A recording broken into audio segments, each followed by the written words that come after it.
Welcome everybody to room 614. This session has been probably terribly misnamed, as it's always the case with these. You have to submit the name months and months ago, and then you figure out who's going to be on the panel. And once we kind of put our panel together, we realized the name isn't all that accurate. But I think what we maybe better describe this panel as being, for the most part, people who are not actively themselves engaged on a full-time basis in the housing homelessness sphere, but certainly are impacted by it and have found their jobs kind of morphing to work with street-involved populations in different ways. So that's kind of where we're going to go from today. So we're going to make it very informal. None of us have kind of presentations that we're going to put up on the screen, so you can kind of just ignore that.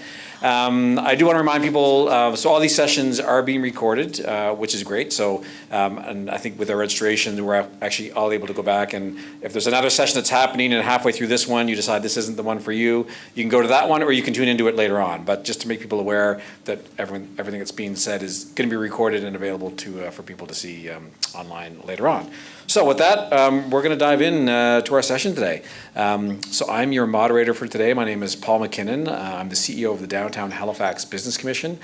And kind of the way we came to this is we've been excited about this conference coming to Halifax, really, I guess, for a couple of years now.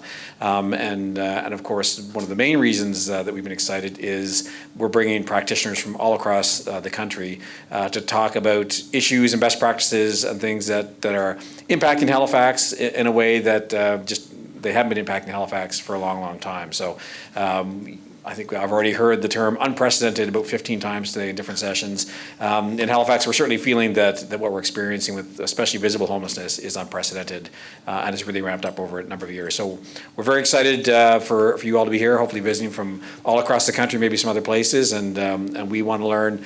We really want to learn from you in terms of what you've experienced in other communities, what's worked well, maybe what hasn't worked well, and hopefully Nova Scotia and Halifax can kind of skip the mistakes and take on the best practices and go from there. So anyway, we're looking forward to a lively discussion today. I'm going to start by telling you a little bit about, and we had this conversation on the way up here, business improvement districts. It's a term that's actually not very widely known, but every city across Canada has what they call a business improvement district or association or business commission or merchants association, some sort of organized group, which generally is a business-led, business-focused group that usually looks after a specific defined area.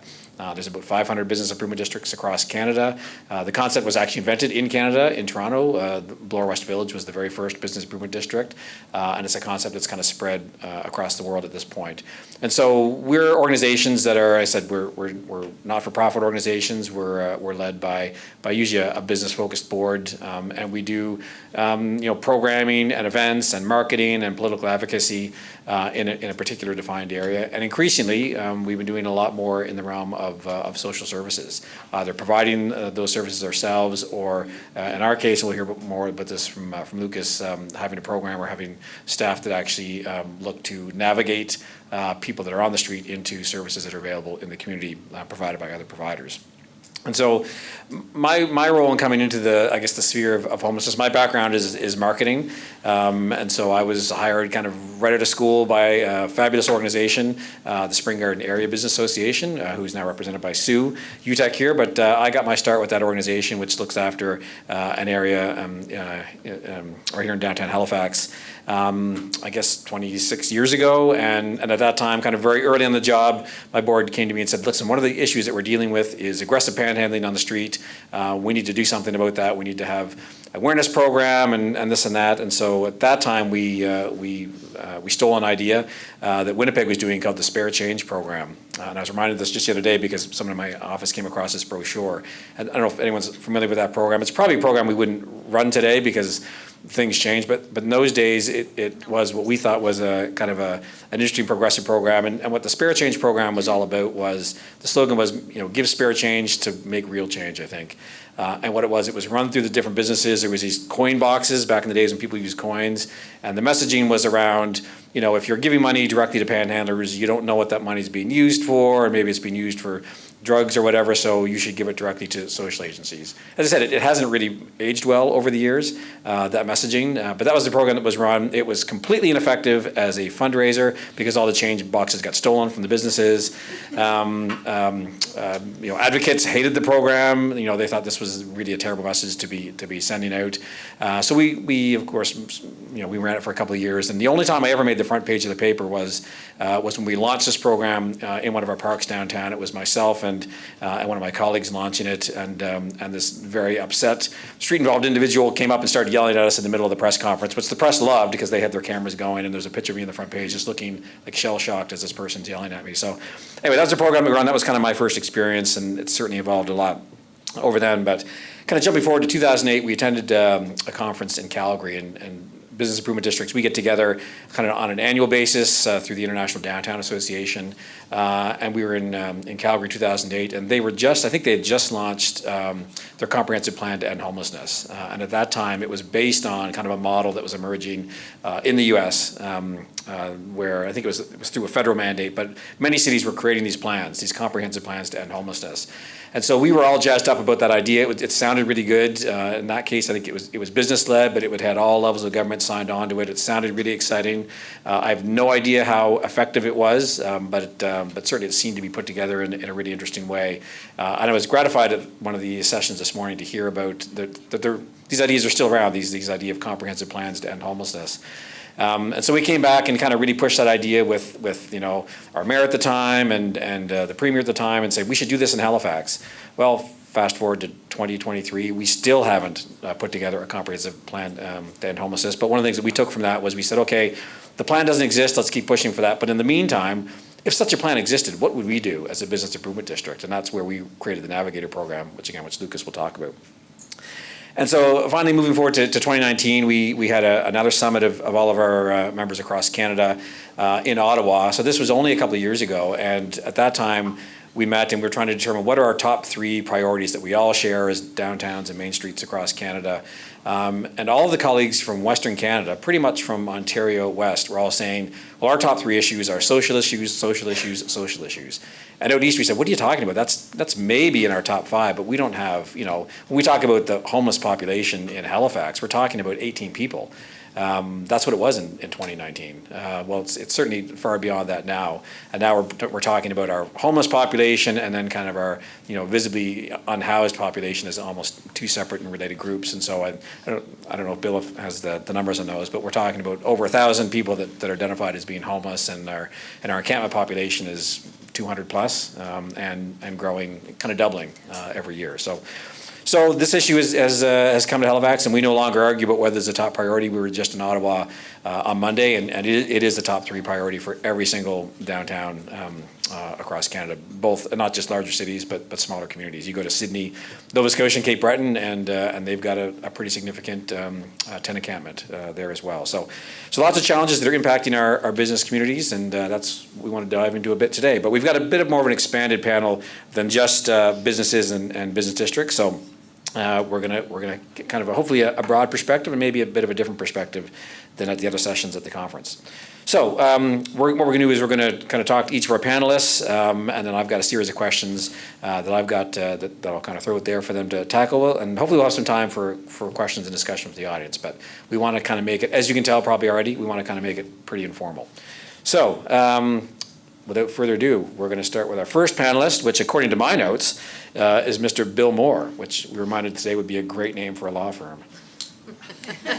The Bill Moore Law Firm. Okay, Bill's got an interesting story and perspective, and I'm not going to introduce him. He's going to introduce himself and tell us, what he's all about and what keeps him up awake at night. Great, thank you, Paul. First of all, welcome to you all. Welcome to Halifax. So we're in Jubuktuk, the ancestral home of our Mi'kmaq. And so in the sense of reconciliation, we welcome you here, and also to a place that's had the fortune to have, not always positive, but have the fortune to be involved with our African Nova Scotian people for the last 400 years. So welcome to Halifax. I'm Bill Moore. My role presently today is I'm the Executive Director of Community Safety for Halifax Regional Municipality. Just a short bio. Yes, I was a police officer for 31 years. I retired as a deputy police chief here in 2017, and then went off and ran the Canadian Association of Chiefs of Police nationally for a few years in Ottawa, and then came back to the city. Why am I up here? Well, Halifax has experienced, as Paul mentioned, an explosive growth in homelessness. As part of that, the city has stepped into a role to provide some services. For those that may not be aware, hi Deepak. Hi Corey, how you doing? So, in this, I want to make very, very clear, this is not something about levels of government, but there are some realities that we play in. Homelessness is a responsibility of the provincial government here in Nova Scotia. That's fundamental. Health, Department of Community Services, housing are all provincially run operations in Nova Scotia. So the fact that the municipality recognized that they had a role to play in dealing with homelessness and those that are experiencing homelessness, it's not a novel approach, but it is a little outside of the lane. And there was some initial discussions around whether or not the municipality should be outside of their lane. Are they moving into an area? But suffice it to say, the city recognized that there was a role. And with that, they stood up a homelessness working group. Max Chauvin, who reports through to me now, is the individual that runs that programming.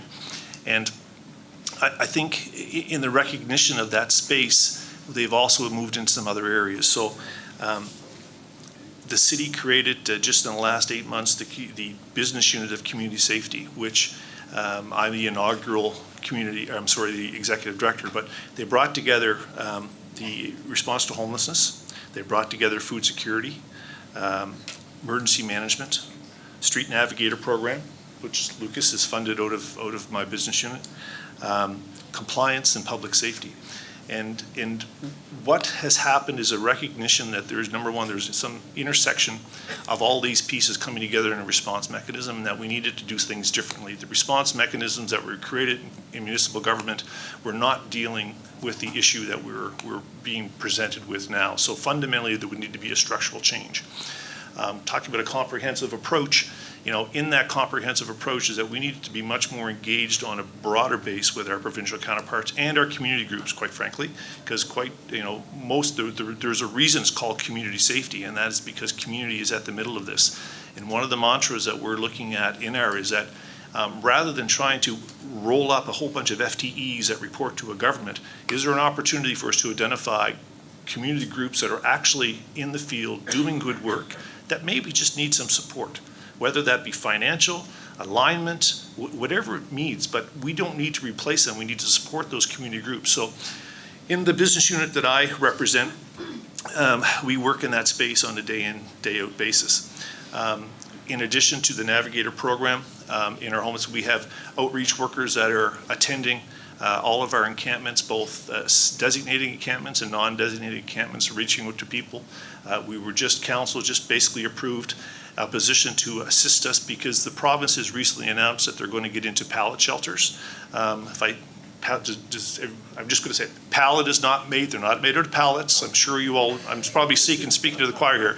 Pallet is the name of a company out of the States. They are basically individuals who had experienced homelessness and created a housing program, pop-up shelters that can be deployed very, very quickly. So the province had indicated that they are coming. There's a tiny home project that's on the way.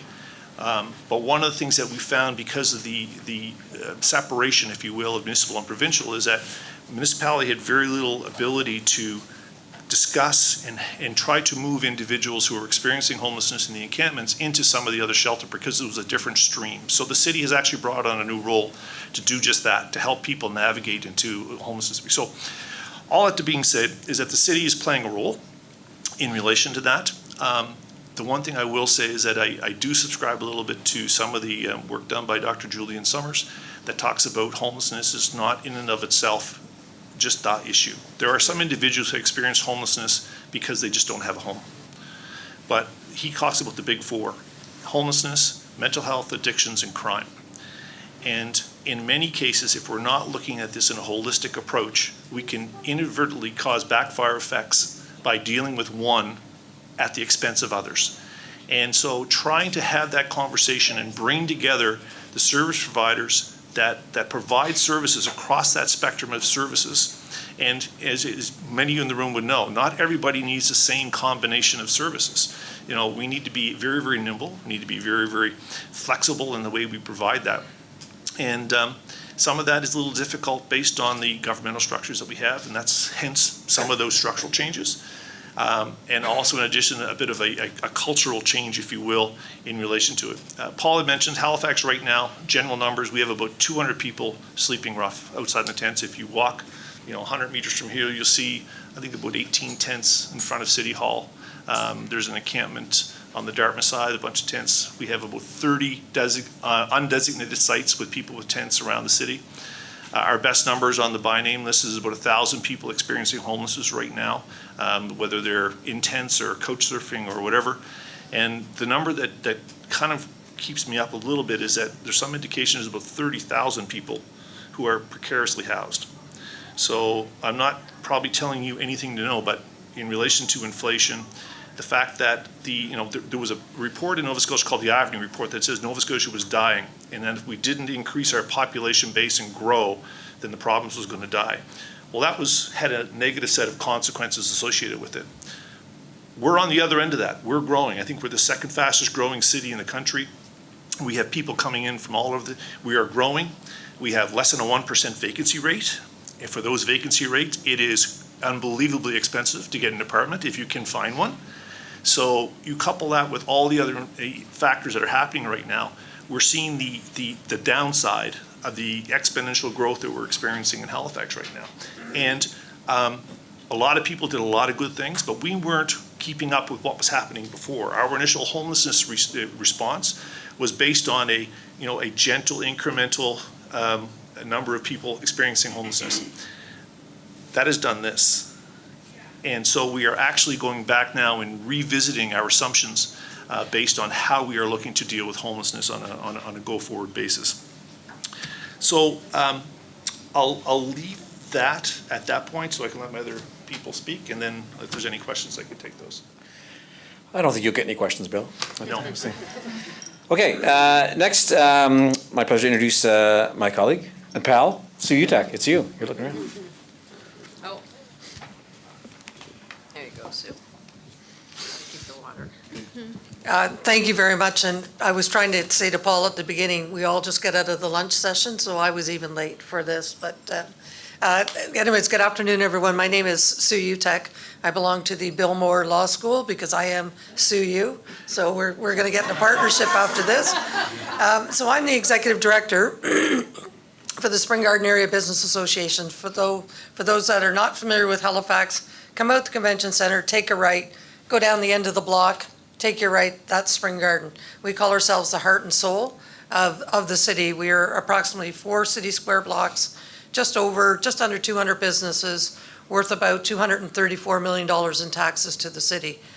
So we play a vital role, and we are constantly educating our municipal councillors, our provincial MLAs about the vitality of main streets and downtowns and how they matter. And I think we all learned the lesson in COVID that downtowns matter, because once people wanted to get out, they wanted to be entertained, they wanted to go to a restaurant, they want to shop.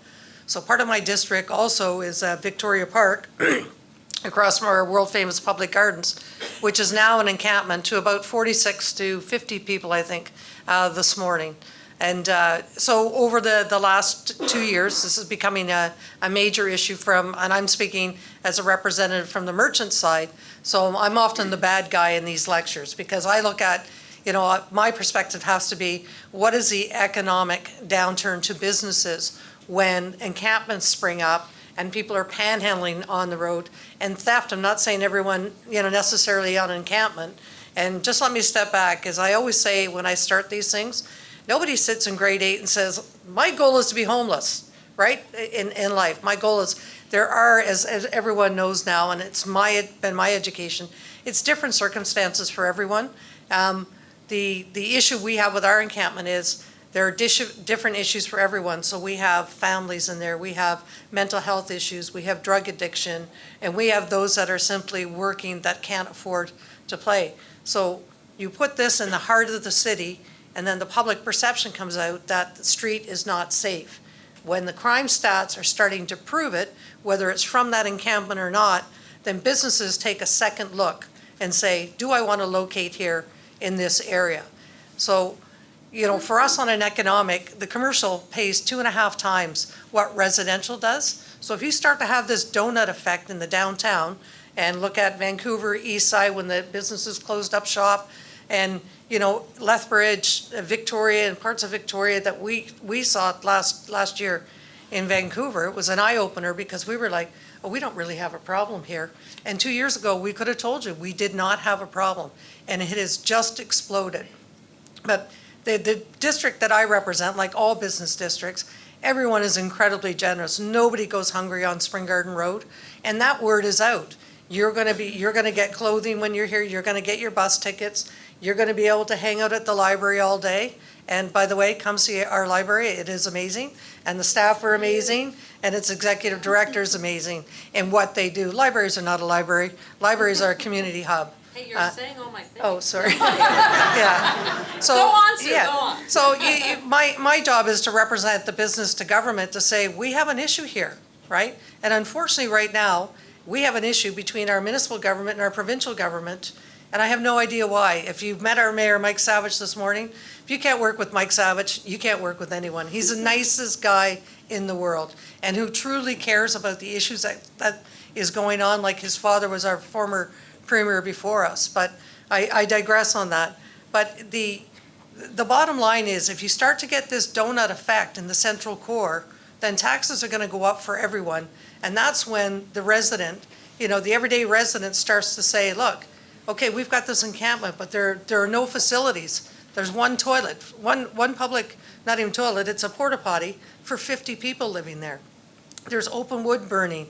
There's open drug use. People taking over, we just did a $12 million street revitalization and come to work to have somebody living in the bus shelter and stickering it up and trying to cover it up as it is their house. So the things that I face every day as the executive director is the calls from businesses say, what is going on here? Where are police? Where are social services? Who do we turn to? We want to learn, how to diffuse a situation when somebody comes into our store and we're angry, and we can no longer say, yeah, go ahead and help yourself to the washroom. It's become a real issue. So I'm going to leave that because I hope there's going to be more discussion on the floor. So thanks. Great, thank you, Sue. All right, moving on. So it was a great introduction that Sue gave to OSA. So we've got a great, fairly new central library. We've got a great library system throughout our giant city. I don't know if people know that the geographic size of Halifax Regional Municipality is larger than Prince Edward Island. I think we're the second largest municipality in Canada, geographically. Anyway, I digress, but I think OSA will probably focus mostly on the Spring Garden one. But OSA, who's with the library. Thank you, Paul. Thank you, Sue. Thank you, Bill. These are all folks that we work together with on an ongoing basis at the library. So my name's Osa Katchen. I'm the Chief Librarian and CEO of Halifax Public Libraries. And, I trained to be a librarian 30 years ago when people were worried about the demise of the book. The internet was sort of a concept, but not a thing. Government services were delivered through the front door. So I remember dropping off my early CRA tax returns in person, talking to somebody. So the world is a different place now. What we certainly have seen in the work that we do at the public library is an evolution of our organizations to meet that need. And contrary to the belief 30 years ago that the library would die out or become nostalgic. In fact, if you haven't dropped into the local library in your community, please do so. You will be shocked. And I hope shocked in a positive way. So I have a couple of notes, but really my primary objective is to have you think about social infrastructure in the context of your downtowns. So when we think about caring equitably for our community, equitable access to Wi-Fi is really important. Access to washrooms is important. Access to menstrual products. Access to somebody who might know you by name, who will, give you advice. For some of the people who come to us, we had a beautiful letter written to us by a young woman who, incidentally, our staff couldn't remember her, so it tells us that we're helping more people than just those we know by name, who talked about having a period of mental health distress and wrote this lovely note to the staff saying, I would be awake all night worrying about being assaulted. And it was only when I walked into the library that I could exhale enough. Your chairs were so comfortable, I wasn't afraid to nod off. And to me, that might be the gift we provide to that person in that moment. Certainly her reflections came from a much healthier place. Her life had worked out well. She had reconnected with family. She'd received the help she needed. So there are many, many small miracles, I think, that happen inside our public libraries. And certainly as a sector, and in addition to being the CEO of Halifax Public Libraries, I'm also the chair of the Canadian Urban Libraries Council. We really see that leaning in as part of that democratic foundation of a public library.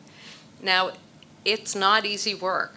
And I think if any of you are curious, the Canadian Urban Institute and the Canadian Urban Libraries Council just released a report called Overdue. CUI became interested in how libraries could adjust and respond, because, particularly during COVID, because of course during COVID, all of a sudden public washrooms were all locked away, and it was sort of libraries that popped up porta potties and handed out snacks. And we never used to loan technology, and we would hand them out at the door in this trust exercise with our public. And I can assure you, and even as we do that now, people might borrow a device from the public library fully charged, load it up with some free downloads, have that as part of getting through the night, and then they return it in the morning. And it's fascinating. If you think about that, everything at the public library belongs to the public. The historic practice, which had a lot of barriers involved, that we thought would make people more responsible, was entirely misplaced energy. And what we've discovered is if we start from a place of trust and inclusion, behavior is much better. The relationship, we don't see vandalism really within our public spaces. We did have a broken toilet this morning. It happens, but mostly it doesn't. And so I think rather than focusing in on the 1% or the part of 1% when it doesn't work, we begin from the place of what can we do that almost always works. And generally speaking, the public doesn't disappoint me, and that includes people who have tremendous vulnerabilities. So, just in a really interesting, so we did some surveys a few years ago ahead of our last strategic plan, and we asked members of the public when the library had mattered most to them in their life.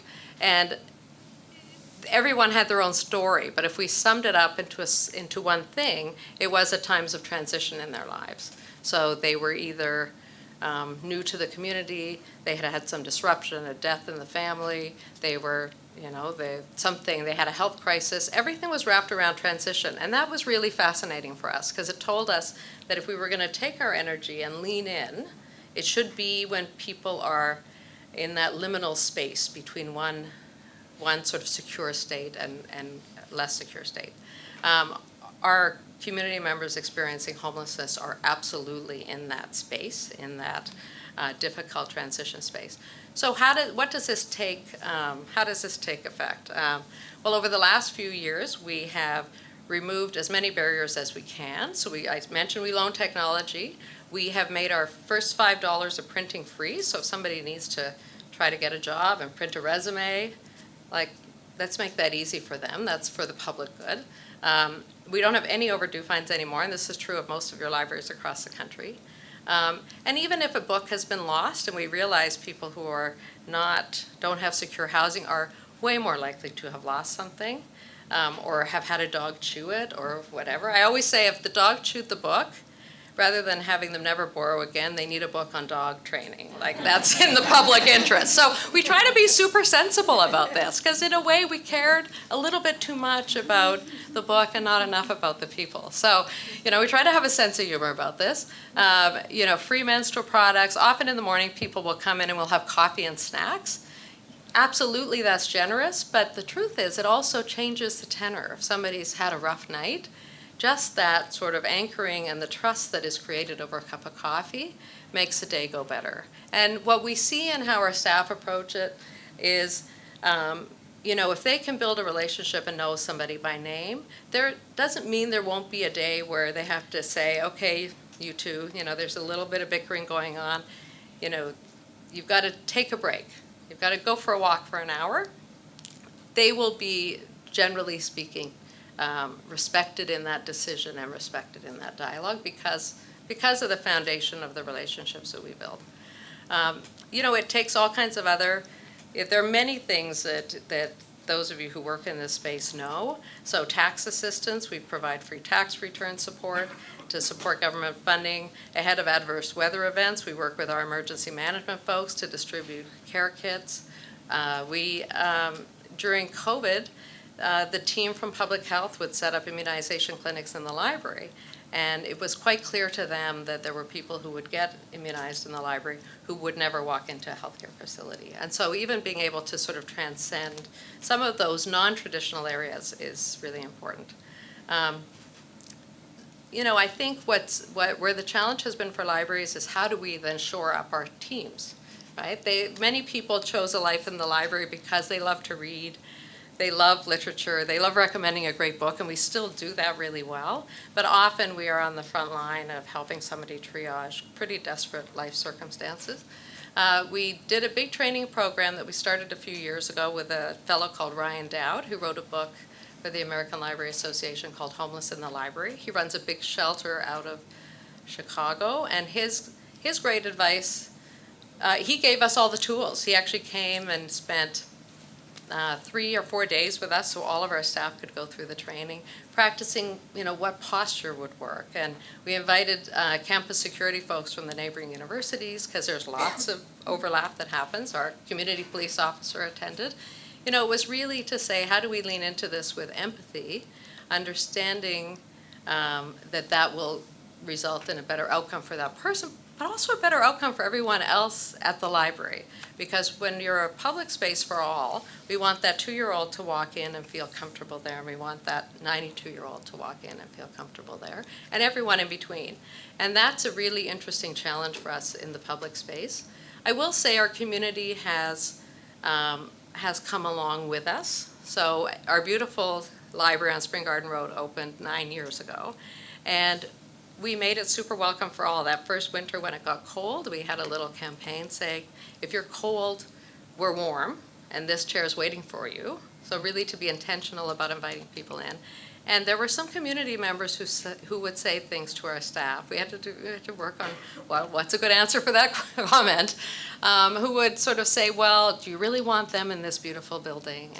And they would try to say, ooh, it makes me feel uncomfortable. And so we talked them through their discomfort, but we would talk to them about how the library has to reflect the kind of community we want to be. And we want to be a community where everybody thrives.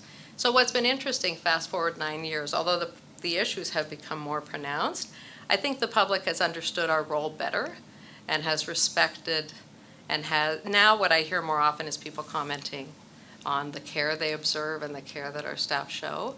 I did have a fabulous moment once where there was a member of the community and one of our folks who spends every day there walked up to help her. And I thought, okay, now we're good. Like they both, he feels at home here, he feels he's got something to give, and she's open to his assistance. So I do look for those moments. It's hard work, and I will say there are times when the frenetic energy gets difficult, and then for some interesting reason, then there'll be a few calmer weeks. So hard work. We, as public libraries, work for everyone, and we take that very seriously. So we're definitely leaning in and continuing to try to do it as well as we can. Great. Well said. Thanks, Osa. Okay. Moving along, so we want to get, it's funny, as I look at this panel, and this is something that came up at a meeting recently, is it is tough to kind of bring a business perspective to the issue of homelessness. And I think oftentimes it's kind of worked in clumsily, or it sounds cold and calculating. But one of the examples was, a lot of us who are advocates that work for associations, through COVID or through other challenges, we always had our paycheck there. When you're running a small independent business, that's not the case. And certainly it's been a rough couple of years for small independent business owners in downtowns and main streets. And we're fortunate to have one here who's been in business for, well, you'll say how long you've been in business, which is remarkable, but because you're only 29 years old now. So, so yeah, take it away, Wendy. Thank you, Paul. Hi, everybody. My name's Wendy, and I own a couple of shops here in Halifax. I've lived in what's known as the north end of Halifax, in a very actually particular pocket of the north end around the Falkland Gottingen area. For quite some time, that's been the neighborhood that I live in, and I owned a store in downtown Halifax. Actually, my shop used to be right across the street from here for many, many years, my clothing store. And then about 9 years ago, I opened a home store close to my house in the North End. And the area where I live and where I opened my home store has always been a bit of a mixed bag. It's been a very diverse community and has definitely always had a lot of services for marginalized segments of our community, but that's part of why I've loved living there, and part of what I loved about that area of town is that it's very real. It's not the sort of sanitized version of Halifax, and it's part of what I love about that neighborhood. And so I've lived there for quite some time, and when I opened my home store there, it was sort of me kind of testing the waters in some way to see if I could have a shop in my neighborhood, because it hasn't always been an area where there was a lot of retail at that time. And I opened my home store there, and it really took root and was doing quite well. And even through COVID, we kind of held our own and were going along. And so actually a couple of years ago, I moved my other store, my clothing store, up to that same neck of the woods. And we were doing well in that neighborhood. And then I would say about 15 months ago, maybe, something like that, roughly. Now, I should make it clear, like I said, our neighborhood has always had multiple shelters in it. We've had a needle exchange. We have a lot of services in our several block radius of my home and my businesses. And then within the last year and a half, they put 3 more shelters within 2 blocks of my store. And all of a sudden, things just exploded. And I'm no expert. I'm just sharing like my very small sliver of personal experience as a business owner. So like I don't really have any expertise to offer. I'm just sharing my little story. But I've never experienced being robbed in 27 years in business. But within a week, this April of this year, I was robbed twice. And I went on social media and on Instagram and just said, basically, I don't know what to do. Because to me, this means people are really in trouble. And people don't do this because they want to do this. It means people are desperate. And we don't know what to do because I know how to run a store. I don't know what to do with this. I don't know how to keep my people safe. I don't know how to develop a strategy for this. The energy on our street has completely changed. And for some reason, this post that I did on social media got some media attention, and I ended up speaking about it to different media outlets and so forth. But since then, what has happened is in the last months, since April, my shop has now been robbed 6 times. And I've never, like I said, it never had happened in my 27 years in business. I have a counter on my door of how many people come in. Our foot traffic's down 50% in our store, in my clothing store. The windows at my home store have been smashed twice, which we had never experienced in the 9 years I've had my home store. And as a result of that, our insurance company threatened to not renew our insurance policy, which would mean that we could not operate as a business. But then also, like, for my landlord, you know, like, that could be very frightening for a lot of the commercial property owners if that starts to become a pattern on our street. If people on our street can't get insurance, then how are the property owners going to find tenants? It can start to create a real domino effect. I've seen now, so the restaurant across the street closed. 2 of the restaurants on either side of me closed. Now, other people have taken up the leases, and of course, I wish them well, but to me, even, when someone closes and someone else occupies the space, it's still, I don't know, I don't necessarily see that as it means we're all good, because it means somebody went under for a reason. You know what I mean?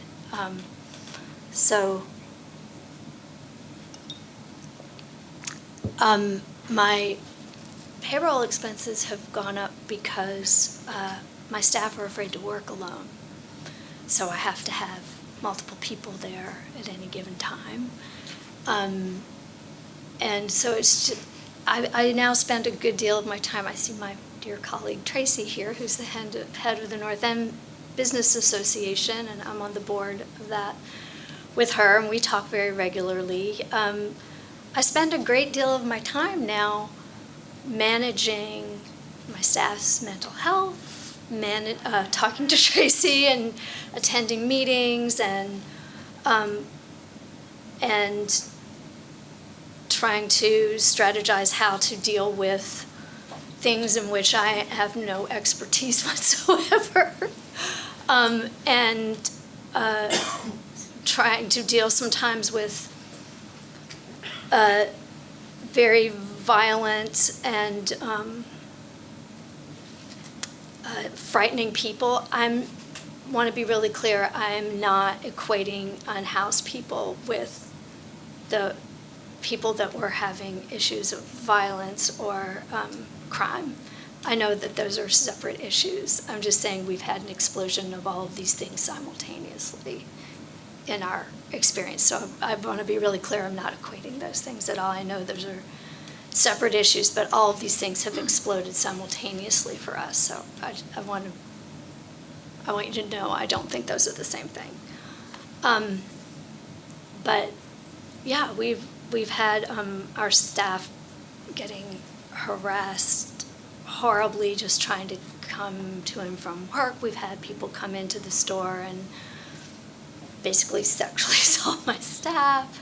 I have to clean up needles on a regular basis. So the addiction and mental health crisis is very real on our street. And when we call the police now, when we have an issue, they don't come.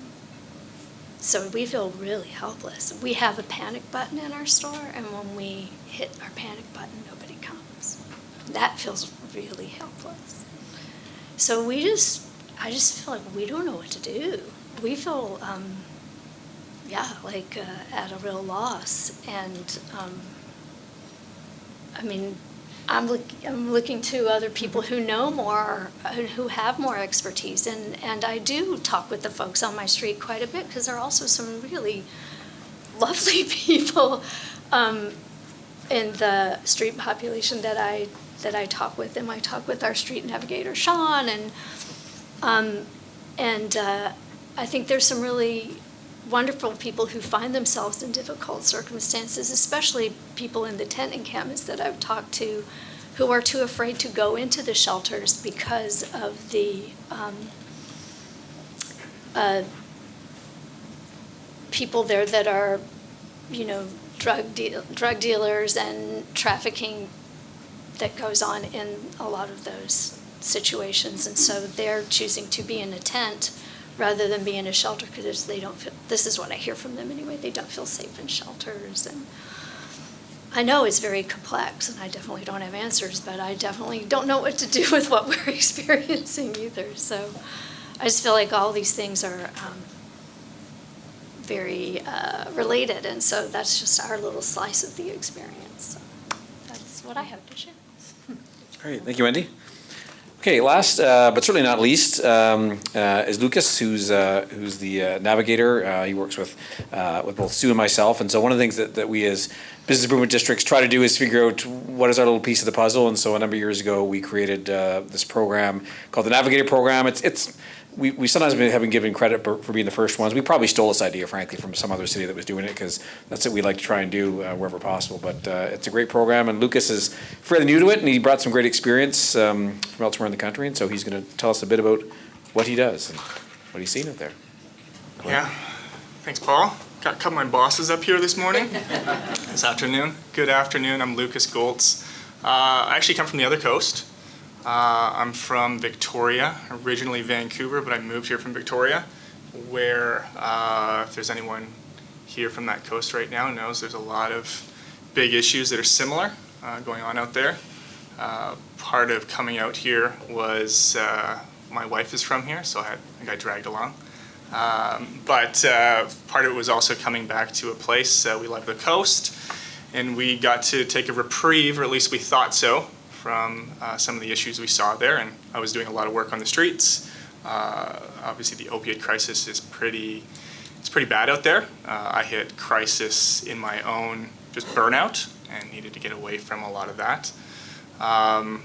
Unfortunately, I'm seeing a lot of the issues in Halifax just mirror what I saw back in Victoria. About my program, I'm really thankful for the program I get to be the program coordinator for, the Navigator Outreach Program. I think it's a really progressive program that was developed 14 years ago by the Spring Garden and the Downtown Halifax Business Commissions. And really that's just to meet people on the streets where they're at, give direct support. And I get to support them with a whole bunch of really important things. On a good day, that's housing. That's very hard to find these days. As someone mentioned, I think it was you, Bill, that vacancy rates are below 1%. So when I can, it's a big win. I help people with food security. Food is a big issue on the streets. And so a lot of people are turning to me. I've probably gotten about 20, 30 phone calls since we've been sitting here. A lot of my clients will be reaching out to me, or new clients will be reaching out to me because they need food. And they've been told they can get that from me. Medication is really big. Obviously, we're talking about mental health. We're talking about also physical health. A lot of people are not covered, or they don't have the money to pay whatever the difference is. And so they can come to me, and I am always more than happy to dig into my budget, which, thank you, Bill, some of that comes from you, to pay for that. Because stabilizing people's mental health, physical health is obviously very important in moving them forward. I spent a lot of money doing that. Happy to do that. Also just help people with employment. There are people here in our encampments who are working. There are people in our encampments who want to get back to work. A real fun fact is 70% of the people, roughly, we're finding on the streets are disabled. And so it's hard for them to get back to work. I think there's something to be said in how we treat the disabled people in our communities, in our country, by how we're approaching helping them, and in some ways leaving them where they're at. But I can help people get along in their employment, and I can get them boots, I can get them vests, I can get them whatever they need to get back there. I develop connections with employers throughout our city to see if I can get people back to work.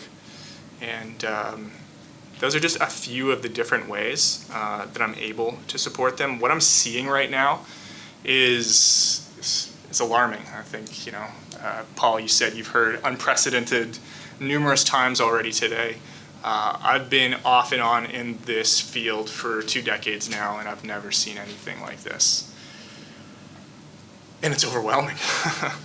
You know, I'm front line, and I'm almost like holding back the tears right now because it's just very emotional, because I have faces that pop into my head as I talk to you this afternoon. I'm seeing a lot of elderly. I think the numbers I saw was around 15-16%. That's not the case for me. I'm seeing probably double that. That's what I'm seeing. It's really tough seeing older men, older women, people's grandmothers, grandfathers, grandparents, and there's nowhere to put them. They're in tents, they're just sleeping on the sidewalks. It's really rough. Women, I've never seen so many women living in tents, living on the streets. We always had space in our emergency shelters. They are completely overwhelmed. I don't even call because I know what the answer is going to be. And being in a tent community is, it's safe for some people. It's not safe for other people. Again, I don't want to paint too broad of a brush, because I think a lot of the people in the community are not committing any crimes. You know, they really don't want to be there. Kind of like Sue said earlier, no one put their hand up when they were younger saying, I want to be homeless when I get older. They're there because they got rent evicted, they lost their job, they had a bad injury, they lost their mental health, and now they're where they're at. But there are predators, like there are anywhere, and they find their ways into the communities, and they make people who are elderly, people who are women, they make them unsafe. And unfortunately, I hear about assaults. I hear about that on a regular basis, and I wish there was something more I could do in that regard. And then, as I kind of mentioned earlier, I'm seeing just a lot of people who have disabilities. And so part of my job in this program is to be a navigator. So I'm helping people navigate these programs, and so I have to have a lot of different connections with a lot of different community agencies, and some of them are right up here. I spend a lot of time at the library she was just talking about. Really, in a lot of ways, that's my office. And so I'm really thankful for that space. I'm thankful for her staff. She has a great social worker in that central library that work in tandem with a lot. They have, I was saying, that they're maybe, I don't even know if their technical term is security team, but they're not a security team, they're host services. Security and community care, I think we call their work. Yeah, they're fantastic. I work with them a lot to find some of my clients, or vice versa, or to connect with someone who's maybe having some difficulties at the library. But in a lot of ways, that is my office, and people will find me there, or I will find them. But I'm connected with North End Health Clinic, which is a great organization here in Halifax. They have, I didn't see it as well developed out west as I think I probably should have, but MOSH is our Mobile Outreach Street Health. They have seen a great, probably an exponential growth in their staffing, which is excellent because we need it. And so I work with them quite closely to go out into the community, to find people who really need those services. We also just work in tandem to refer to different shelters, different affordable housing. And so I get to be up here on a panel, but really I represent a lot of different outreach workers, navigators here in the city who are doing just tireless work, who get funding from the city, who get funding from our bids. But I was asked last week as we were meeting with the city, we were meeting the province, or actually a couple of my board members asked me how I was doing, and I bluntly said I feel overwhelmed. There's just so much need. I probably get 75 to 100 phone calls a day. I can't pick all those up because I'm with clients a lot of the time. The messages that they leave me are heartbreaking. Where was I going with that train of thought? It's a lot right now. It's a lot right now. I thought I was leaving behind a lot of this stuff on the West Coast to come out here and be a little bit more refreshed as I father 3 young boys, but that's not the case. But I'm really happy to be doing this work. I feel like the last 20 years has certainly prepared me to be doing this line of work and be moving people forward There's some great stories in the midst of all this. I think I've highlighted a lot of the problems in the system. But just the other day, I had a landlord contact me and said that he had a 2-bedroom, 1 den that he wanted to see a family put into. The very next day, because I messaged him back saying, I don't have any families right now, but how about someone else, another client? Next day, a mother who had just returned from the hospital with 2 twins contacted me saying her building is being condemned. Landlord had let a lot of things go, and the fire marshal had come in and said, everyone's got to get out. So I contacted the landlord saying, I do have a family. This would be great if we can get her and her 2 little babies in. I said, how much is it going to cost? I'm going to have to do some subsidies, going to have to make creative ways so she can afford it, because it was in a nice area of Halifax. And he said, I want to give it to her for free. 6 months before he starts to do renovations that he said is just desperately needed on his building. But when I heard that, I said, excuse me, I don't know if I heard you correctly there. I could see maybe half. I can maybe see you taking a quarter off what you would normally get on the market value. And he said, no, I want to do this. I tried to get him to talk to the media with me because it's such a great story. And I was hoping that maybe other landlords would hear that, or it would encourage people like you out there, or just the average person who's watching the news going, okay, there's still really good people out there. He didn't want to. He's just like, you know what, I don't want to do it any for the fame. He wanted to honor his father's legacy and do something good. And so she's going to be moving in later this week, and she's already thanked me and thanked him about 1,000 times over the last few days. I can point to a whole bunch of other really neat and heartwarming stories, and we need to hear more of those. I've been trying to get on the media. The media contacts me a lot. I never thought that I'd be talking to the media as much as I am, probably because they're not allowed to talk to the outreach workers with HRM for whatever reason. So they come to me, and I get to share with them some really good stories. And hopefully we can hear more of those in the days and weeks and months to come. That's it for me. Excellent. Thank you, Lucas. And thanks to all our panelists. Maybe give them a little applause here. So we've got like a little less than a half hour left. So I've got a whole series of questions, but I do want to honor the fact that people have come to this conference, I think, from all over the country. And so this is obviously a very Halifax-specific experiences that we're hearing here. I'm just getting to that. It's a good segue. So what I'm going to do is I'm going to skip my questions. I can go back to them if we have some questions out here in the audience. I think this gentleman has a question right here. So he's going to lead us off, and if you don't remember the name, just fire it. I'll try to direct it to the right person, Okay. or they'll just speak. My name is Michael Connor. I'm from the city of Grand Prairie.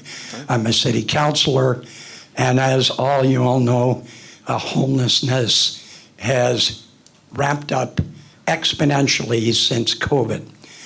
I heard you make a comment about tent cities and not taking them down, and I'm just curious. We've had 86 calls to remove encampments, and it sounds like you're not doing that. Could somebody speak to me on the reasoning? And maybe we need to take a different approach on encampments. It sounds like that's probably a Bill question, because it's kind of mostly it's an HRM question. Yeah. So, yeah, go ahead, Bill. Yeah, thanks for that. Sorry, for those who don't know, HRM is Halifax Regional Municipality. It's Halifax. Yeah, So, Halifax. So there has been some tent removals. I was not in the position, so I'm not, but suffice it to say that a lot of people thought that they weren't done very well, and there's an actual independent review underway right now as to how that occurred. So there has been some.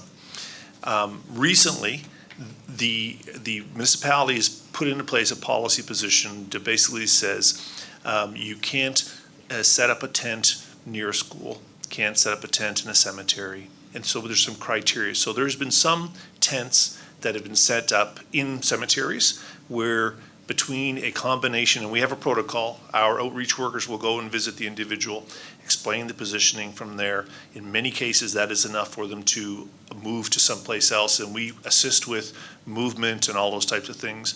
In some cases, we've had to elevate that a little bit to basically a notice under the bylaw to say you're in violation and go. So we've been very successful in there, and there has been some removals off of private property. Writ large, basically, there has been some case law from across the country, not in Nova Scotia, that basically says if people are occupying public spaces and you want them to move, they need to have an opportunity to go to someplace that is either as good or better than what they're presently occupying. So you can't just unilaterally say, hey, basically pack your tent and move. You need to be able to say, we'd like you to pack your tent and move, but here are the places that we believe could offer you. And those include things like, and there's a lot of, I'm not legally trained, but I have some background in it. There's a lot of latitude in there that talks about there has to be, if it's going to be a suitable place, it's not just up to the city to decide suitability. So for instance, if you have one of the things, animals. People who live in tents sometimes will have animals. So if we say, we have a spot for you to go, it's a shelter, but they don't take animals, that's probably not suitable. So there's that piece. So right now, in our positioning is the city had just designated some additional places for people to go to camp. So, and we're actually waiting on the winter shelter. The province has announced the opening of a winter shelter. So once that winter shelter, then we will have conversations with those that are in tents to say, you have an opportunity if you'd like to live in, and as I think Luke said, not everybody is going to be able to live in a shelter. Like there are some people that this is not the right mix. Like they whether the rationale is. So that's the process we're undertaking. So we do ask people to move, but there's a process in place to facilitate that, and that is absolutely based on talking with the individual, making sure that we maintain their dignity, and trying to, as best we can, match up where we're asking them to go with those services that they may need. Because the last thing we want to do is have somebody move to a location that puts them in more harm or more jeopardy than they were in the previous place. Okay, thank you. And I have a supplemental. In my research at being a city councilor, the first meeting I went to lasted 8 hours, and it was around homelessness. So being naive, I Googled homelessness, and the first site I came up with was the Global Institute on Homelessness. And there's a study there by a Louise Casey who studied 95 countries and found that everybody has a different definition of what homelessness is. But the number one reason is secure housing. So the only country she found that solved the issue is Finland. They started in 2012. And this study was done in 2016. And there's a lot of reasons why. And you mentioned some, Luke, of number of people that are stuck. They're not really meant to be on the street, but that's where they ended up. So how do they secure? So what Finland did was they formed a PAABO 1, that's PAABO 1 and 2 program, and they build housing throughout their whole country financed by their lottery corporations. And that's something that we should be doing as Canadians, because this is not just a municipal problem. This is not just a provincial problem. This is a Canadian problem. And so we need to talk to our people to say, let's build more secure housing for those hard to house. So I just wanted to pass that on. I want to thank you for all your work, for doing this. This is amazing work, but thank you very much. All right, thank you, Councillor. Okay, other questions? Yes, so regarding individuals' dignity, and has anybody got a solution to washrooms? We do run a hub. It's a safe, trigger-free zone, so because there are safe injection sites and people want to get, you said they won't go to the shelter. We've had to close our washroom because we can't put our workers into the situation where they're going to find somebody dead in the washroom. Anybody got a solution, perhaps? Actually, I would say that is one of the things that libraries across the country have been talking about. How do we maintain public washrooms that are safe for all? So I would say, first of all, and you don't need to know this, you want to have naloxone close at hand.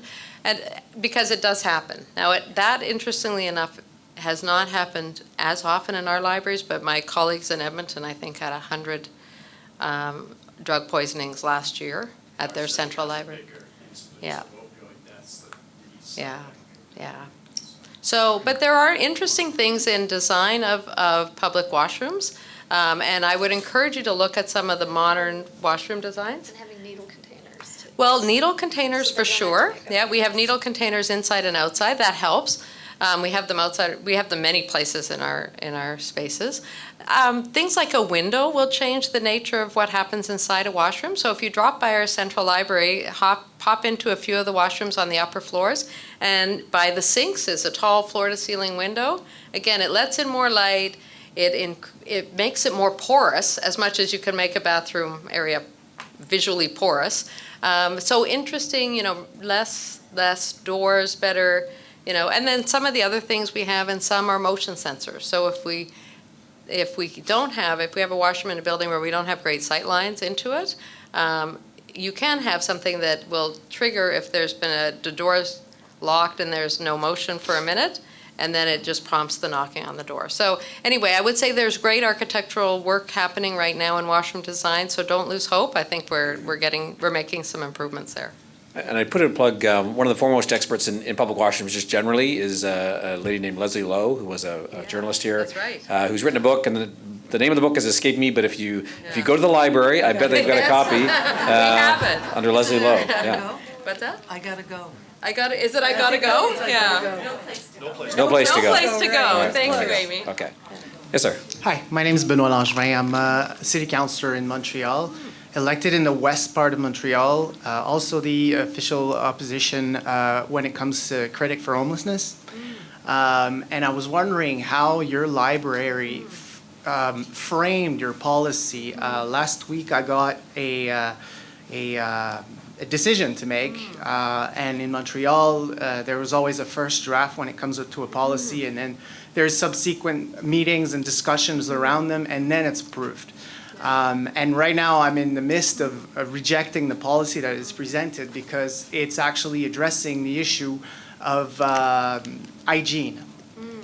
It's giving the power to somebody that is in a library setup to expulse somebody that would have non-decent hygiene. And obviously this targets the homelessness population. And I was just wondering in Halifax how, and I do understand the staff and the reason why the staff and this is the regroupment of about 50 libraries in Montreal that are actually asking local boroughs to actually pass that resolution, which I object to at this point. But I was questioning in Halifax, how do you frame this so that your employee feels secure and qualified and comfortable? The comment I hear from colleagues and from debates that I've had were that we're not social workers, we don't have the training for this. I've pushed to have naloxone in all of our libraries in Montreal. It was refused, it was turned down. Why? Because this segment of our public workers are not comfortable to deal with expertise that they do not have. And in a frame set of a large city like Montreal, it's hard to sit down with the health sector on each one of those little matters. So we have more of a macro issue, so it has to be framed in a policy. But if the policy generates more exclusion than inclusion, well, obviously I'm going to vote against. So how does Halifax deal with this? That's a great question, because those, I would say, for staff members, those can be the most awkward and difficult moments. And sometimes, they land where the staff of Montreal maybe have landed where, please make it go away. We haven't landed there. I would say we tend not to write those things into policy. We tend to say, what are our values as an organization? What ultimately creates the best life outcome for every resident of Halifax? And we know that comes with spending more time at the library for their whole life, will improve their life immeasurably. So you know, Lucas talked about, we have a social worker on site. So we have, internal to the library, we have now 5 staff members who we call community navigators. A few of them are social workers, some are not.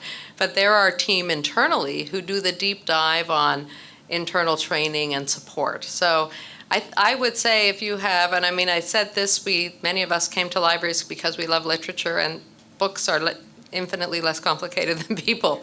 And so I would have compassion for the teams and the branches because they are on the front line. But, you know, sometimes it's a training issue. So we've invested heavily in training. It's also a culture of figuring out how to care. And there are also building issues around this. So if you have a chance to walk into our central library, it can be a more hospitable environment because we have great air circulation. So the impact of somebody who may not have bathed is not as noticeable. We have lots of space for everyone. We have comfortable chairs that are all wiped down because people will come in as a hygiene issue and also bring with them bed bugs or other things that are complicated in the public space. But I would say generally it's about the care for the human being that we land at. And we can care for staff and we can care for the public at the same time. But I would say for the staff, what you're likely seeing is a symptom of under-investment in their training and support to deal with those issues. So we have I'm thinking about the North End branch, which is down the street from your shop. You know, I've witnessed some of our staff walk over, and it's not about walking over and saying, you know, the dignity is ultimately what matters. So it's sitting down, it's building the relationship, it's bringing a cup of coffee, you know, it's talking about solutions, connecting to Lucas. You know, it could be, you know, they don't know where to get a shower or they need some clean clothes. So the solution, we can be that triage to the solution. And for our staff, we ask lots of situational questions when we hire new people for the library. We want to make sure they know what they're getting into. But even for folks who've been there a long time, I think with care and support, we can get them there. I mean, it is some of the hardest work we do, but it's ultimately the most meaningful. How do you deal with syndicats? With what? Unions. Unions talking yeah. about. Unionized, Yeah, well, we are unionized. Okay. Yeah, we work with And what about santé et sécurité au travail? Oh, what is Health. What is that? Health and safety? Yeah, because that's the main concern. Yeah. Is saying, well, we're not trained as a nurse. We're not, and Yeah. Yeah, so our union's in favor of naloxone, so we actually opted for, Nova Scotia has free injectable naloxone, and we opted to spend the money for nasal naloxone at the library's cost because, so when I think about the health and safety of my staff, and I have a sister who's a psychiatrist, which I think helps because I test a lot of these things against her. And you know, when we decided to spend the money on the nasal naloxone, part of it was for the care of the person experiencing the drug poisoning. The other part was the care of the staff member who I wanted to be able to walk away from that traumatic setting as well as they could, right? So that is reduce any stress about did I get it right or didn't I get it right. Make sure that they have a tool that they're comfortable with, because the impact on our staff, if there's a poor outcome from that situation, is tremendous. So I think of that as also being part of the health and safety. So helping my staff be comfortable in these situations is ultimately in the best interest of their health as well. So it's all about how you frame health and safety. Certainly, I would argue somebody witnessing a drug poisoning and a death and not having had the tools to intervene has a far more negative impact on that employee than having the tools to intervene. So that's how I view it. Thank you. Yeah. Hi, Dwayne, also from Montreal. Yeah. I'm coordinator of homeless prevention at Maison de Père, one of the shelter. I just want to see if I understood properly, because I really liked your ideas that were coming from the library. I find that if I perceive it properly, you're providing services to all citizens, not just. All citizens. And so, and the coffee and the snacks is for everybody. And I find as cohabitation, it's really interesting to do it, because often our programs on cohabitation separate Yes, the citizens yes. instead of bringing them together. So, and Yeah. I'd like to know, in Halifax, are there other examples of projects like that that try to bring the citizens together? Because talking about business people and residents being insecure, but Yeah. I mean, the homeless people are insecure too, Right. and Yeah. and stuff. Everybody has a feeling of insecurity. So, Yeah. is there other projects that you do to bring people together? Yeah. You know? Go ahead, Sue. So thank you. That's also another very good question. Yeah, so we rely heavily on the churches, like most communities do.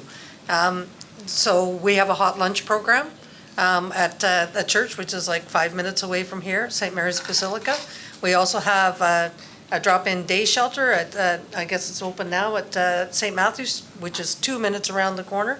And then at the other end of Spring Garden, St. Andrew's United Church, you can go there. The community groups all step up, and there's a meal there Friday, Saturday, Sunday, a hot dinner. So we work in consultation with the churches, and to go in and say, for example, I can apply for a grant from the city to get bus tickets, right? Here's a simple thing. It's a bus ticket, but I'll leave that with you guys at the church. Lucas also, will do services like that, but we try and reach out. We'll do an annual clothing drive with the library. When we get our businesses to promote that so it's a clothing drop-off at the Central Library. So as a business commission, we try and work with whatever services are around them to say, what do you need and how can we assist? So, but again, the need has gotten so great, it's overwhelming at this point. I just want to acknowledge, I really appreciate what you're saying, and I want to think about that more, about how not to separate the communities and do more that brings people together and not stratifying people. I think that's so important. I think Bill wants to add a comment there too. So everything's not rosy in Halifax. So I would say is that one of the things that in hindsight is a lot of the encampment approaches kind of came about organically, and a lot of the resources were very inward focused in relation to the encampment. And I think that's the right thing to do, but not at the expense of looking outside. And what we have not really done is had a really good community engagement program around where these have happened. And what has happened is, because there has not been engagement with those around it, whether it be the business community or whether it be those that are living in the area or the like, what has happened is that, well, let's face it, things happen. And without the community feeling that they have either a level of a control or even just the ability to have their voice heard around it. So we're fundamentally trying to, as we move towards these pallet shelters and tiny homes, to have a much more engaged community discussion, because in the void, I think generally most people are very empathetic.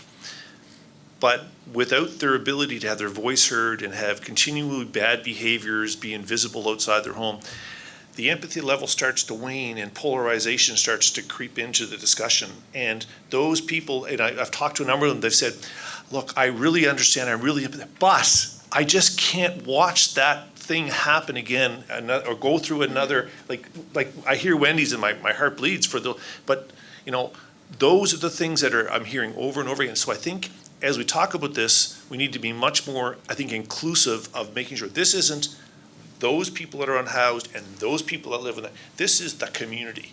And how do we build community around it? And even to the point of encouraging some of our service providers. So we had a bit of an incident just last week in relation to a shelter and some policing action and a person with a gun. And it was a criminal activity. It had nothing to do. If this had been anybody else's apartment building, same thing would have happened, but it happened that way.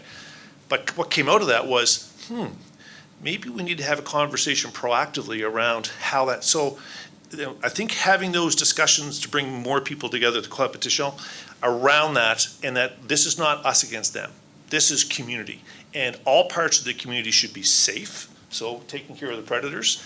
That includes those that are running businesses, those are people who are walking down the street, and those that are living in tents. Everybody has the right to be safe. So that's where we need to kind of put our energy, not you can be safe, but you don't get to be safe. That's not the discussion we should be having, so.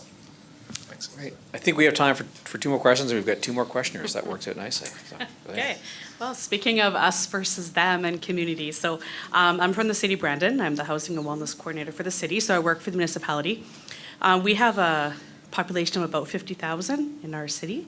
And we do have, like a lot of cities, a sort of hyper concentration of social services downtown, trying to divest some of those services outside as new ones come in. But we get a lot of feedback from our downtown business owners, a lot of feedback, light on the suggestions, light on sustainable suggestions, which I would call whining. So I'm just wondering if there's any examples of suggestions that have come out of the business community in Halifax that actually have been able to implement positive change, or businesses that have brought something to the table, whether it be financial or opening doors of opportunity or whatever it may be, or destigmatization, where the business community has really helped to make a positive impact in the downtown. Yeah, you've got a few, I'm sure. I've got a great example, and he's a gentleman named Luke, and he owns a running room on Spring Garden Road. And every year, Luke does a sock drive for the community. This year, I think there was about 1,800 socks and growing, and shoes. It could be, then again with concentration. There are other businesses that I've witnessed it many times. Somebody comes in and they just know that general person, and they know, 90% of the people are no harm, no foul, right? They're just in a situation, so I'll give a big shout out to Liz at Man Me on South Park. You can go in, she's gonna hand you a meal, right? Or I've got a lot of cultural diversity. At the end of the night, it's closing up. They put boxes of food out for people. So I see it, they don't advertise it. They don't wanna, take to say, look at me, I'm doing this, right? So the tough part on that face to government is you don't often see it, but you know it's being done. So even, the book room, my longest running store for 35 years on Spring Garden Road, every once in a while they just put out a bookcase and said, are you bored, need a book? Right? They just give it away. So I see those examples of kindness every day, but I also see, I don't give a shit, get them the F out of here, and it does not matter, right? Or just, even when there's, let's say, perpetual crime at a property, and I had an example of a store owner, and we brought in an expert, crime prevention through audit, and he pointed out to him, so, you got a beautiful high-end store, but your windows are papered up, so look at your camera. They were outside, they were organized, right? They were out and they were organized, and they didn't want to listen. So I'm just like, I'm done with you, you help. But I do see the kindness of businesses every day on Spring Garden, and it always starts with the library. You're hungry, you're tired, you can go to the library and get a coffee, right? And you can get a muffin or a piece of fruit. At least you have the dignity to start your day, and you have a washroom, because one of the biggest things during COVID was no access to washrooms. So I have a really good example. I think I saw Tim from the Dartmouth Business District. There he is. I see. Maybe there's his hand. I think back to actually we did a community dinner at the library, and one of the restaurants did the potatoes. It was right before the holidays. It actually connected people face to face. We have this concept at the library that we adopted from Ryan Dowd, and it's sort of the thinking of it is pennies in the cup. So how are you going to put pennies in the cup that are going to actually achieve the foundational relationship with somebody who then will bring their best self to today? And so I think that concept of how do we bridge across a divide of businesses and people in the neighborhood? And I will say, our whole library, if you walk through, is white walls. We don't have anybody facing white walls. And I've had kids, there's nothing like a white wall to invite the artist and everyone, but it's not happening. And so I think, you take it back a few steps, and this is a conversation with business neighborhoods, is how do you become more human to them and they become more human to you? And I do think there's some value in that, breaking bread together. Anyway, I think that was a really fun experience, because it was probably the most delicious meal that many people in downtown Dartmouth. Tim, do you remember this? Was it before your time? It's probably pre-COVID now, right? But I've been here 11 years. Yeah. Yeah, I think just kind of like dusting off the memory. Yeah. Yeah, but there are interesting ways to do it that can be low barrier and sort of reduce that sense of fraught that is sometimes in the unfamiliarity. Okay. Yeah. I'll just share that as part of that post I did on social after we were robbed the first couple of times, part of what we shared is that we were going to give 10% of our sales to the Parker Street Food and Furniture Bank. And we had a great turnout that weekend because of that being part of our message. And that's an organization in our neighborhood that we have an ongoing relationship with. And yeah. I like that, okay. Wendy, maybe you might want to mention the Nook and their token program. I think that's Oh, yeah. There's a coffee shop in our neighborhood also that has an ongoing program where you can buy tokens when you purchase a meal, that you can buy tokens to give a coffee or give a meal to other people. And it's zero barrier. People can just come in and ask for coffee or a meal on a token program. And that's ongoing. All right, our final question right here. Oh, perfect. I'm glad I got up. A question I had, it sounds like a lot of really good stuff is happening on the front end of supporting people who are in homelessness. I'm just wondering, I work for a nonprofit agency in Toronto. We house a lot of clients. In an 8-month period, we housed about 470-something clients with long-term experiences of homelessness. But something I always think about and come back to is, even though we provide follow-up wraparound supports once people get into housing, even with subsidies, they're still poor. The likelihood of them falling back into homelessness down the road, research is really clear about, our experience is clear about as well. And what really helps break that cycle of homelessness is sustainable income. I was just wondering, is there anything that's being done in Halifax that once somebody has started to break that cycle of homelessness, and I really want to emphasize that starting part, once they move into housing and get a little bit more stability, is there anything being done to help get people connected to that employment that really acts as a barrier to stop people from falling back into homelessness? I think that's a Sue and Lucas question, so I'll just go. Oh, you start? Yeah. Yeah, I'll just go quickly. From my perspective, and I'm a former 13-year politician, so don't shoot me now. It's okay, you can breathe.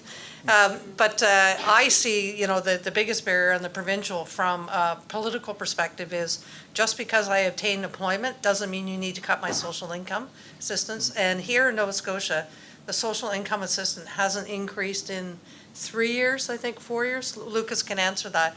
So you're already ahead. Cost of living is- There's no incentive if you are currently in social assistance, and if you can get there, right? So one of the things the library does is an identification program. If you're in a tent, you don't have ID. So that's another valuable service that the library does. But you get into the system, and now you get yourself out of that hole, and you get cut. So that needs to stop. And I know as BIDS, we advocate to every level of government that we see. That's a provincial responsibility. But that is just a tiny first step that needs to be done, plus the increase in assistance. Yeah, thanks for mentioning we actually have the provincial government folks from the Service Nova Scotia offices come in the house, do the IDs, folks can come back, or they get them on the spot or they pick them up. Turn to your public libraries. They're kind of perfectly located. Yeah, there's a few different things to help with that. Shelter Nova Scotia is one of our larger service providers here in the HRM. They have this lovely woman who is in the basement of one of our men's shelters, and she is a trustee. And so she handles, gosh, I think it's over like 200 men's monies. And because they need it. They just, at some point in their life, where they should have gotten financial literacy education, they just didn't get it from their parents, from the education system, from whatever. They don't know how to handle their money well. But Donna does. And so the money will go to Donna, and Donna will handle it. And Donna's got a good personality to deal with the best of them. And so, and that's been going for well over 20 years, I believe. So I love Donna. She's great. As far as employment, I was just having a conversation with a guy who I unfortunately put in a tent just recently.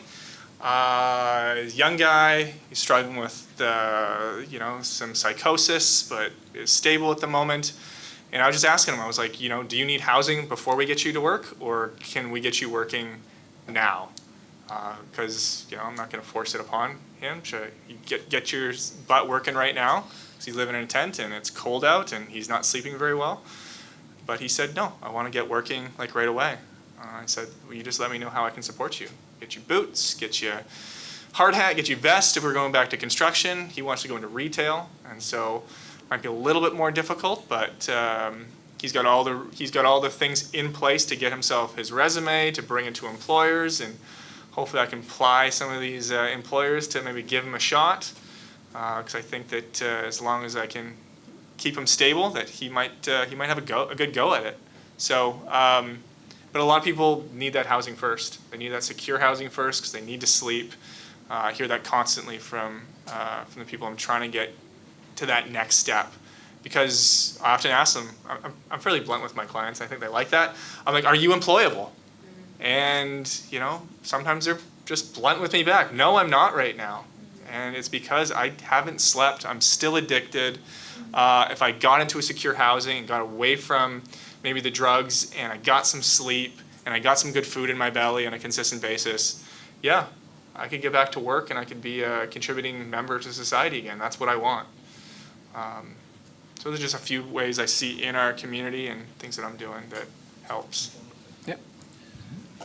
So just a slightly different take on that. So one of the things we're exploring now is as we start to move towards these pallet communities and tiny home communities is, are we able to potentially employ those that are living there to actually take care of the problem? So what we're trying to do is trying to help build community, have them actually work with their neighbors to keep an eye, because if you have a vested interest in the place that you're living in, our thought is that people will respect it more. You'll start to build aspects of community. So we're just kind of talking about that, but it's really a piece that we're working through trying to figure out, because sometimes government has policies in place that are not really that easy to navigate to do some of these different things. So we're trying to figure out how we can do that in an appropriate way. So I'll just add that in.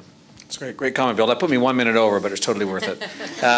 So I think that's time. I want to thank you all for your kind attention and especially your honesty, because I think you all got the note. They're still looking for the owner of that debit card. So obviously the owner hasn't picked it up, but no one else has grabbed it either. So, and I wonder if that's a fire alarm. I don't know.